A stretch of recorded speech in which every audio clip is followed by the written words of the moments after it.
практически все не очень успешные ученики, студенты русского языка, делают примерно одинаковые ошибки.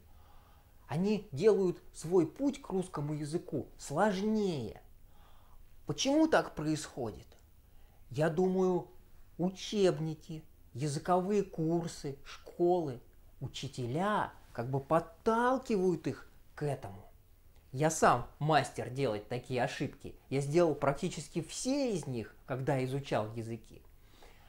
И вы знаете, ваше преимущество в том, что вы здесь и сейчас ищете ответ. Ответ, как изучать русский язык просто и эффективно.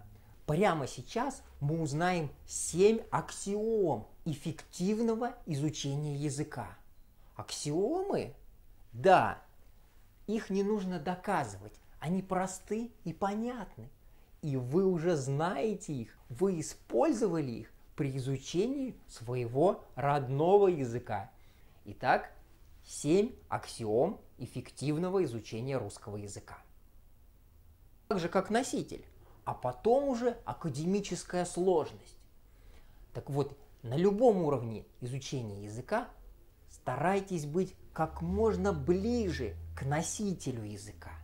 Ведь лучше бегло говорить на очень простом русском языке, чем знать сложную версию и при этом молчать.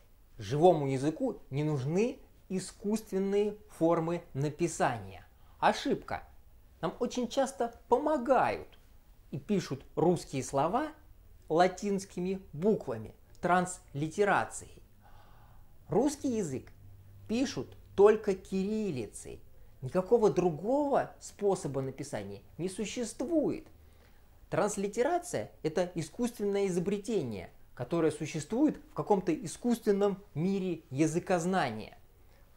Она мешает вам, она вредит, очень сильно вредит вашему произношению.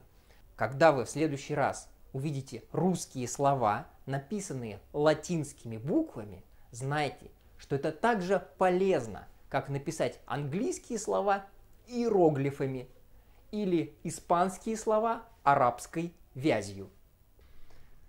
Аксиома номер 3. Устный язык идет впереди, перед письменным.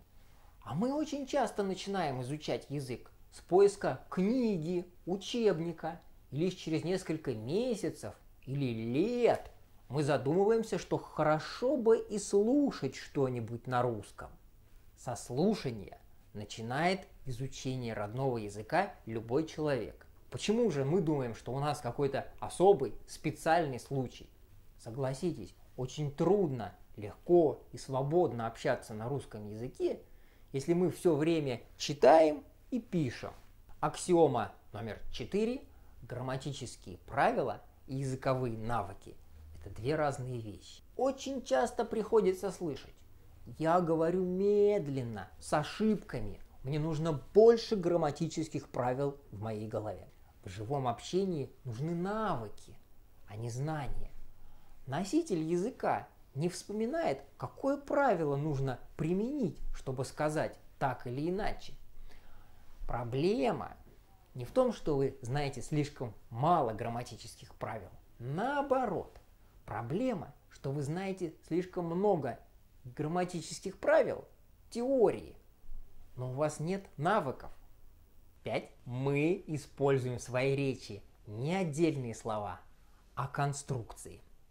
А многие студенты начинают учить язык и заучивают длинные списки слов с переводом и все формы каждого слова.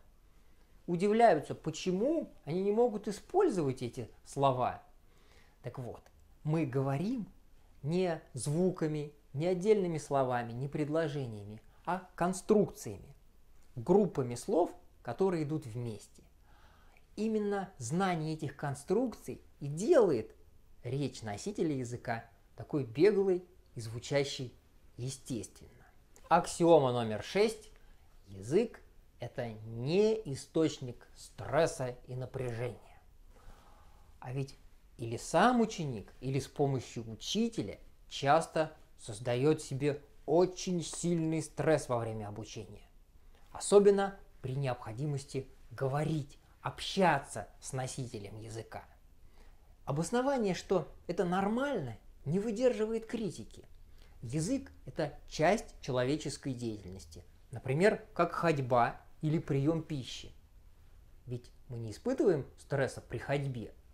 Так вот, родной язык мы освоили без стресса, и стресс при говорении на русском языке – это признак того, что вы пока что не готовы. 7-я, последняя, очень важная аксиома. Абсолютная грамматическая правильность недостижима, да и не требуется. А многие стараются быть правильными в 100% случаев. Я не знаю, как правильно, значит, буду молчать. Но язык человеческого общения – это очень утилитарный инструмент. Используется носителями достаточно вольно.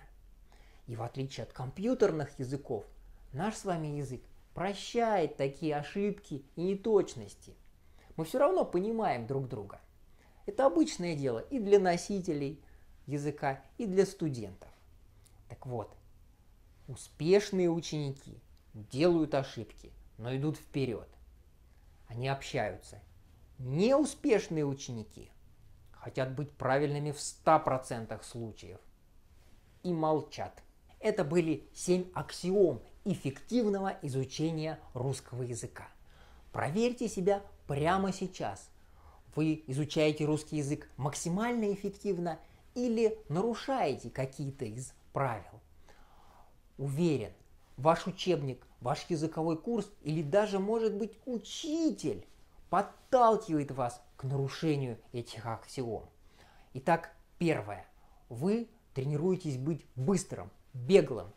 Второе. Вы не путаете себя транслитерацией. Только кириллица. Третье. Вы много слушаете, а потом уже читаете. Четвертое. Вы понимаете, что грамматика – это навык, а не набор теоретических знаний у вас в голове. Пятое. Вы учите конструкции, а не отдельные слова из словаря. Шестое. Вы не заставляете испытывать себя постоянный стресс, особенно при общении. И седьмое. Вы не очень беспокоитесь об ошибках. Действуйте. Спросите себя прямо сейчас, что я могу изменить в своем подходе, что мешает мне учить русский язык эффективно, просто. Спросите своего учителя, почему мы делаем именно так, а не по-другому.